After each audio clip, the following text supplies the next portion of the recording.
Whether you're drop shipping on Facebook Marketplace or you're listing products that you already currently have, this video will help you avoid canceling any orders. And if you spent lots of time listing products on Facebook Marketplace, the last thing you want to do is lose your shipping privileges because you had to cancel too many orders. And if your cancel rate goes above 10%, you run the risk of that happening.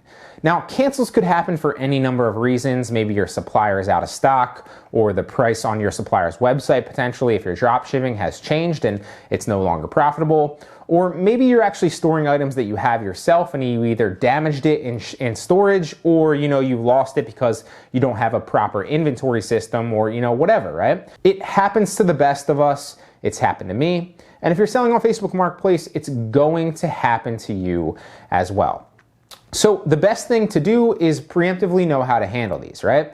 And today we're going to talk about how you can respond when it does. We're going to cover 3 ways that you can cancel orders on Facebook Marketplace without hurting your seller metrics. All of these are much better ways to handle issues rather than canceling an order. So the first way is to simply find that item from another supplier, right? So a lot of times if you've sourced it or you're listing it drop shipping wise from, let's say, Walmart, for example, because I know a lot of beginners use Walmart, you could basically take that title and then search for it on Amazon or search for it on Google, see if you can find it from another supplier. A lot of times there'll be an item just like that on Amazon, or somebody's literally drop shipping that onto Walmart, or listing it, the seller's listing it on multiple places. So a lot of times you can actually simply find that item from another supplier. That's honestly your best bet usually, right? Because then you can still ship the order out, hopefully make a profit if it's, obviously still profitable. And even if you don't have, or even if you do end up losing money here and you don't end up making a profit, let's say hypothetically, originally you're gonna make like 10 bucks on it,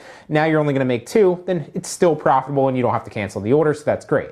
Now, if you're not profitable and maybe you were gonna make 10 bucks, but now you're gonna lose 5, then often it's still worth shipping it out. You might say like, why would I do that to lose money? But it's a potential review on Facebook Marketplace. You don't have to cancel the order. The buyer's obviously happy. And yes, you're losing on this specific order, but on 90% of other orders or 95% of other orders, you're gonna make a lot of money on them if you're listing properly.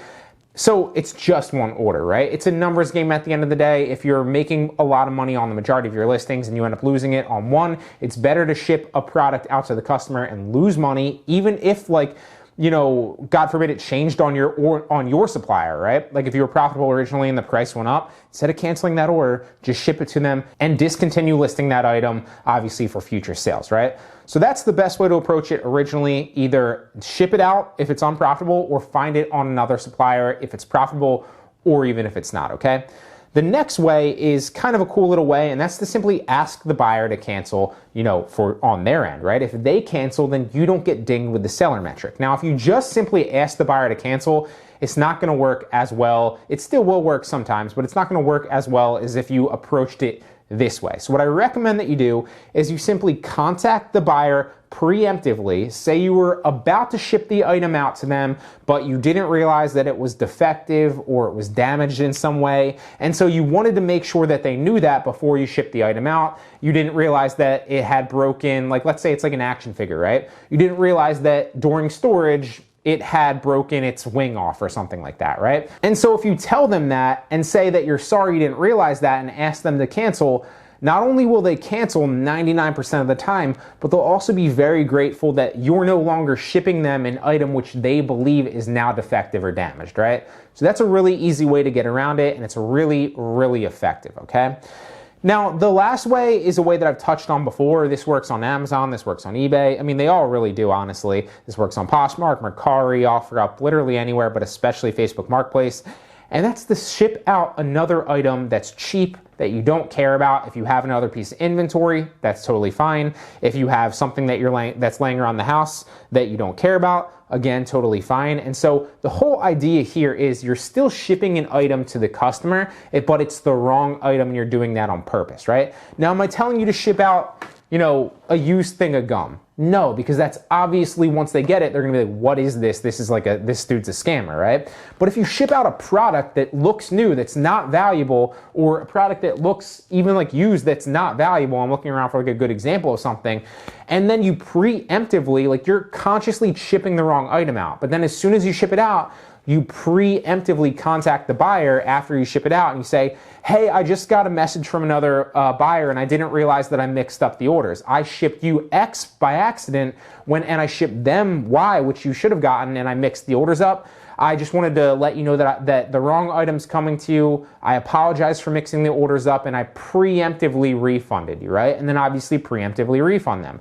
Now here, you're obviously going to refund the money, so you're going to be out like $3 to $4 or whatever it costs you to ship it to them, but you're again not canceling, which isn't going to go against your seller metrics. You're not upsetting any buyers, so you're not going to get any bad reviews, and it's another easy way to obviously avoid shipping out, or avoid canceling an order, which is going to ding you long term, which you want to avoid.